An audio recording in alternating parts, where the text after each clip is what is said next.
அண்ணன் எடப்பாடியார் வருகிறார் என்று சொன்னவுடன் எதிர்கால நட்சத்திரமாக அண்ணன் ஜொலிக்கின்றார், அவர்களை வரவேற்க வேண்டும் என்ற எண்ணத்திலே இங்கே வருகை தந்திருக்கின்ற தொழில்நுட்பத்தினுடைய ஒவ்வொரு பூத்துடைய 2 உறுப்பினர்களுக்கும் அவர்களோடு வருகை தந்திருக்கின்ற கழகத்துடைய அனைத்து பொறுப்பாளர்களுக்கும் இங்கே மேடையிலே வீட்டிருப்பவர்கள், அதே போல கீழே இருக்கின்ற ஒன்றிய நகர கழக செயலாளர் உள்ளிட்ட பல்வேறு பொறுப்பில் இருக்கின்ற அத்தனை பேரையும் முதல்ல மாவட்ட கழகத்தின் சார்பில் இருகணம் கூப்பி நான் வருகை தெரிவித்துக் கொள்கின்றேன்.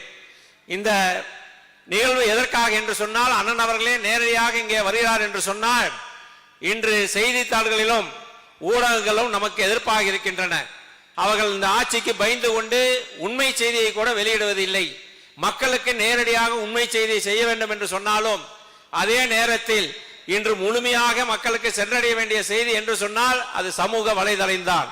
அந்த சமூக வலைதளத்திற்கு தான் நீங்கள் இங்கே அமர்ந்திருக்கின்றீர்கள். உங்கள் வாயிலாகத்தான் அண்ணன் அவர்கள் எங்களுக்கு ஆணையிட்டு இருக்கின்றார்கள்.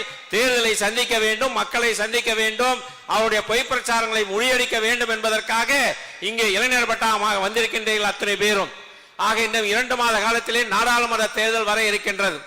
அனைத்து இந்திய அண்ணா திராவிட முன்னேற்ற கழகத்துடைய பொதுச் செயலாளராக வருங்காலத்தினுடைய முதலமைச்சராக அண்ணன் அவர்கள் இங்கே வந்திருக்கின்றார் என்று சொன்னால், இது ஒரு முன்னோடி மாவட்டமாக இன்றைய தினம் அண்ணன் அவர்கள் முதலாக ஐடி விங்குக்கு நமது மாவட்டத்திற்கு வந்திருக்கின்றார்கள்.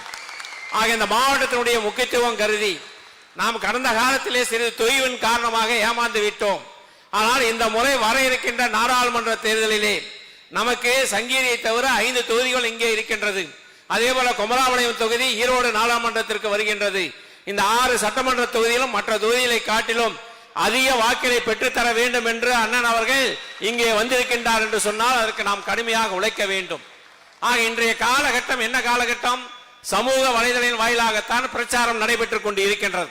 அந்த சமூக வலைதளத்தின் வாயிலாக இன்றைய தினம் நாம் பிரச்சாரத்தை மேற்கொள்கின்ற போதும், அதே போல மாற்றுக் கட்சியினர் என்ன நமக்கு எதிர்ப்பாக போடுகிறார்களோ அதை உடனடியாக முறியடிக்கின்ற வகையிலும் நாம் செயல்பட வேண்டும் என்பதற்காகத்தான் அண்ணா அவர்கள் உடல்நலம் இல்லாமல் இருந்தால் கூட இன்றைய தினம் நாம் வர வேண்டும், அவர்களை சந்திக்க வேண்டும் என்ற ஆர்வத்தோடு வந்திருக்கின்றார் என்று சொன்னால், அவர்களுக்கெல்லாம் நாம் செய்ய வேண்டிய ஒரே கடமை வர இருக்கின்ற தேர்தலிலே அண்ணன் அவர்கள் யாரை நிறுத்துகிறார்களோ இரட்டை சின்னத்திலே அவரை வெற்றி பெற செய்வதுதான் நமது கடமை. ஆக இந்த 4 ஆண்டு காலத்தில் அண்ணன் அவர்கள் செய்த சாதனைகள் மாளாத சாதனைகள். இந்த 7.5% இடஒதுக்கீடு என்பது சாதாரண அல்ல. ஏனென்று சொன்னால், அரசு பள்ளியிலே படிப்பவர்களுக்கு மருத்துவர் ஆக வேண்டும் என்று சொன்னால் அதற்கு வாய்ப்பே இல்லாமல் இருந்தது. அண்ணன் அவர்கள் ஒரு அரசு பள்ளியிலே படித்தவர் என்ற காரணத்தினால் அரசு பள்ளியிலே படிக்கின்ற மாணவருடைய கஷ்டங்களை அறிந்து அவர்களும் ஒரு மருத்துவராக வேண்டும் என்பதற்காக 7.5% இட ஒதுக்கீட்டை கொண்டு வந்து இந்தியாவிற்கே முன்னோடி மாநிலமாக தமிழகத்தை அண்ணன் அவர்கள் உருவாக்கி காட்டினார்கள். ஒரு கையெழுத்தில் நீட் தேர்வை ரத்து செய்வோம் என்று சொன்னார்கள். அண்ணன் அவர்கள் அப்பொழுதே சொன்னார்கள், இது உச்ச நீதிமன்றத்தினுடைய ஆணை, நிச்சயமாக முடியாது, இது மக்களை ஏமாற்றுகின்றார் என்று சொல்லி அதற்கு மாற்றாகத்தான் அரசு பள்ளியிலே படிப்பவர்களுக்கு 7.5% இலக்கு ஒதுக்கீடை கொண்டு வந்து இந்த வருடத்திற்கு 500 பேர் மருத்துவராகின்ற கனவை அண்ணன் எடப்பாடி வாயிலாக பெற்றிருக்கின்றார் என்று சொன்னால், வருடத்திற்கு 500 குடும்பங்களும் அண்ணனுக்கு விசுவாசமாக இருக்கின்ற வகையிலே, அவருடைய கனவை நனவாக்கி இருக்கின்ற வகையிலே, அவர் எதிர்கால வாழ்வை அமைத்து தருகின்ற வகையிலே அண்ணன் அவர்களை எல்லோரும் தெய்வமாக பார்த்து கொண்டு இருக்கின்றார்கள். இப்படி ஒரு தலைவர் நமக்கு கிடைத்த காரணத்தினால்தான் நாம் இன்று மருத்துவராக டாக்டராக வளம் வருகிறோம் என்று சொல்லி அவர் ஊர்வலம் சொல்லுகின்ற அளவிற்கும், அதே போல அவர் வாழ்க்கை தரம் முன்னுக்கு வருகின்ற அளவிற்கு அண்ணன் அவர்கள் செய்திருக்கின்றார் என்று சொன்னால், இந்த 3 ஆண்டு காலத்தில் அவர்கள் என்ன செய்திருக்கின்றார்கள், நாமக்கல் மாவட்டத்தில் என்னென்ன செய்தோம் என்பதையெல்லாம் எனக்கு பின்னால் அண்ணன் அவர்கள் பேச இருக்கின்றார்கள். ஆக இந்த 3 ஆண்டு காலத்தில் ஏதாவது ஒரு திட்டத்தை அவர்கள் செய்திருக்கின்றார்களா? அதே போல சொன்ன வாக்குறுதியை நிறைவேற்றி இருக்கின்றார்களா? இந்த தொழில்நுட்ப பிரிவே நாம் அதிகமாக செய்ய வேண்டிய பணி என்ன பணி என்று சொன்னால், இன்னும் நாடாளுமன்ற தேர்தல் வருகின்ற போது கடந்த காலத்தை போல ஸ்டாலின் அவர்கள் மீண்டும் பொய்யான வாக்குறுதியை கொடுப்பார்கள். அம்மா அவர்களாக இருந்தாலும் சரி, அண்ணன் எடப்பாடியார் அவர்களாக இருந்தாலும் சரி, எதை செய்ய முடியுமோ அதை மட்டுமே வாக்குறுதியாக கொடுப்பார்கள். மக்களுடைய வாழ்வாதாரம் உயர வேண்டும் என்ற எண்ணத்திலே தேர்தல் அறிக்கையாக கொடுப்பார்கள், வாக்குகளை பெறுவதற்கல்ல. திமுகவை பொறுத்தவரை வாக்களை மட்டுமே பெற வேண்டும், மக்களுடைய வாழ்வாதாரம் உயரக்கூடாது என்று நினைத்துக் கொண்டிருப்பவர்கள். அதனால்தான் சொன்ன வாக்குறுதியை நிறைவேற்றாமல் இருக்கின்றார்கள். இங்கே இருக்கின்ற இளைஞர்கள் எத்தனை பேர் கல்லூரியில் இருப்பீர்கள்?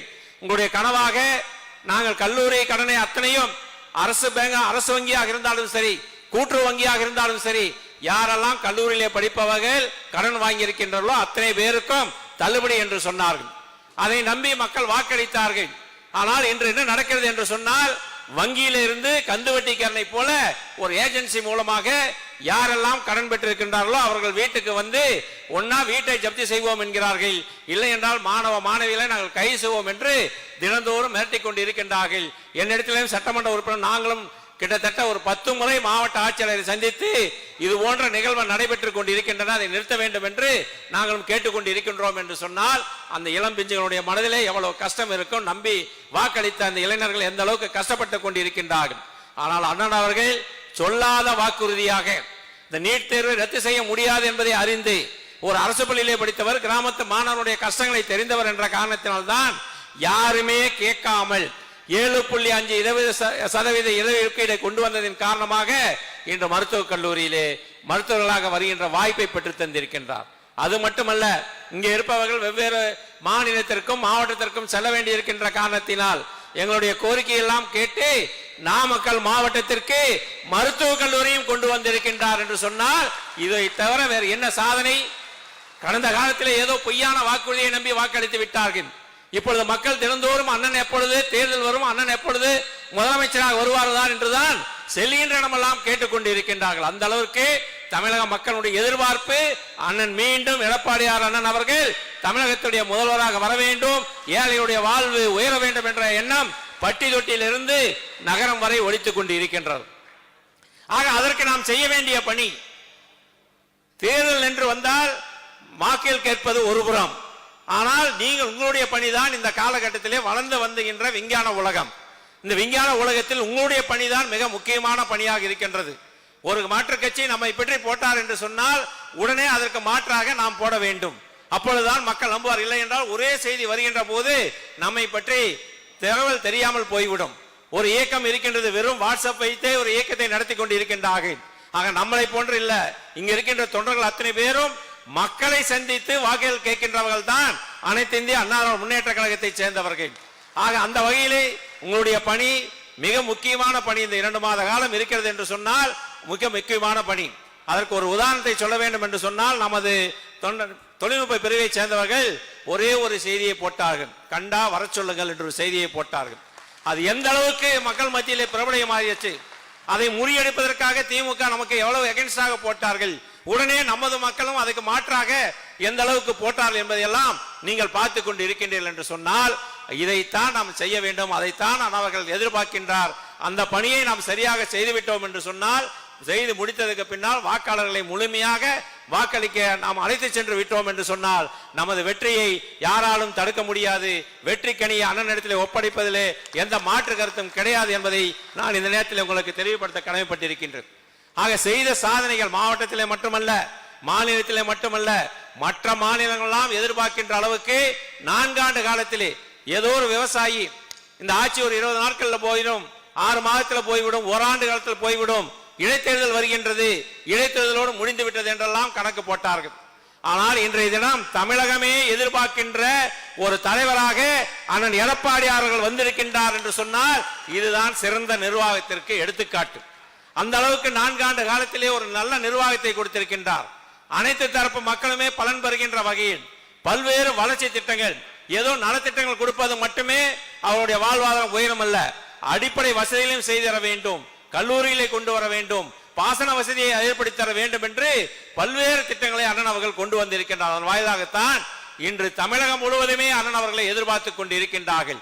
ஆக அதை முறியடிப்பதற்காகத்தான் எதிர்கட்சி எல்லாம் தேவையில்லாமல் நமது வலைதளத்திலே நம்மளை பெற்று தவறான பிரச்சாரம் மேற்கொண்டு இருக்கின்றார்கள். ஆக வந்திருக்கின்ற தொழில்நுட்ப பிரிவை சேர்ந்த இந்த 3 தொகுதியில் இருக்கின்ற அத்துணை பேருமே இந்த 2 மாத காலம் உங்களுடைய பணி சிறக்க வேண்டும். சிறப்பதின் வாயிலாக திமுகவிற்கு எப்படி கடந்த காலத்திலே துரத்தி அடித்தோமோ அதை போல நாமக்கல் மாவட்டம் மீண்டும் அனைத்து இந்திய அண்ணா திராவிட முன்னேற்ற கழகத்துடைய கோட்டை என்று நிரூபிக்க வேண்டும் என்று சொன்னால் அது உங்கள் பணி முக்கியமான பணியாக இருக்க வேண்டும். கழகத்தினர் சந்தித்து வாக்களை கேட்பார்கள், பெண்கள் தனியாக சந்தித்து வாக்களை கேட்பார்கள், பாசறை தனியாக சந்தித்து வாக்களை கேட்பார்கள், வயது கேட்டார் போல் அவர்கள் சென்று வாக்கள் கேட்பார்கள். ஆனால் மக்களிடத்திலே முழுமையாக பிரச்சாரத்தை கொண்டு செல்வது இன்று வாட்ஸ்அப் காலமாக மாறிவிட்ட காரணத்தினால் நீங்கள் தான் அதுக்கு முழுமையாக பணியாற்ற வேண்டும் என்று அன்போடு கேட்டு, ஒரு விவசாய மகனாக அதே போல அனைத்து தரப்பு மக்களுடைய கஷ்டங்களை, கிராமத்தில் இருந்த காரணத்தினால், அரசு பள்ளியிலே படித்த காரணத்தினால், தொழிலாளர்களிலிருந்து மேலே தொழில் செய்கின்ற வரை என்ன கஷ்டம் என்பதை அறிந்து செயலாற்றுகின்ற ஒரு முதலமைச்சராக அண்ணன் எடப்பாடியார் அவர்கள் இருந்தார்கள். விவசாயத்திற்கு இல்லாததுக்கு தண்ணீருக்கு என்ன காரணம்? கர்நாடகாவில் இருந்து நமக்கு தண்ணீர் தர வேண்டும். ஏன் நாடாளுமன்றத்தில் நாம் அதிக உறுப்பினர் வெற்றி பெற வேண்டும் என்று சொன்னால், கடந்த காலத்திலே நாம் நாடாளுமன்ற உறுப்பினர் அதிகமாக இருந்த காரணத்தினால்தான் காவேரியிலே வர வேண்டிய தண்ணீரை கர்நாடகாவிலிருந்து பெற்றுத் தருவதற்கு அரசாணை வெளியிட வேண்டும் என்று நாடாளுமன்றத்தை 23 நாட்கள் இந்தியாவே திரும்பி பார்க்கின்ற அளவுக்கு முடக்கி அந்த உரிமையை பெற்றுக் கொடுத்தார்கள். ஆனால் இன்று திமுகவும் காங்கிரசும் கூட்டு சேர்ந்து கொண்டு மக்களை வஞ்சிக்கின்றார்கள். நமக்கு வர வேண்டிய தண்ணீரை கேட்டு பெறவில்லை. அதனால் நம்ம இந்த பகுதியில் விவசாயம் இல்லாமல் போய்விட்டது. ஆக அனைவரும் தொழிலாளிகளாக இருந்தாலும் சரி, விவசாயிகளாக இருந்தாலும் சரி, இவ்வளவு கஷ்டப்பட்டு கொண்டிருக்கின்றார் என்று சொன்னால், அண்ணன் அவர்கள் இருந்திருந்தால் இன்னொரு காவேரியில தண்ணீர் வராமல் இருந்திருக்குமா? கர்நாடகாவிலே தண்ணீர் இருக்கின்றது, கேட்டு பெறுவதற்கு அங்கே கூட்டணி பேசுவதற்காக செல்கிறார்கள்.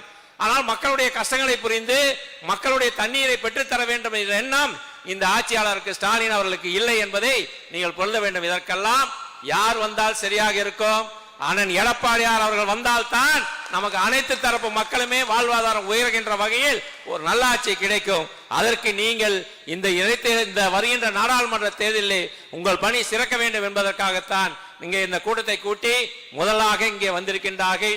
ஆக நீங்கள் அண்ணன் அவர்கள் இங்கே நேரடியாக வந்திருக்கின்றார் என்று சொன்னால், நமது பணி எதிர்காலத்திலே மிகவும் சிறப்பாக இருக்க வேண்டும் என்ற எதிர்பார்ப்பை நாம் பூர்த்தி செய்து வேண்டும் என்று அன்போடு கேட்டு வருகை தந்திருக்கின்ற செய்திகளை உடனுக்குடன் தெரிந்து கொள்ள நமது அம்மா இணையதள தொலைக்காட்சியை சப்ஸ்கிரைப் செய்து அருகில் உள்ள பெல் ஐகானை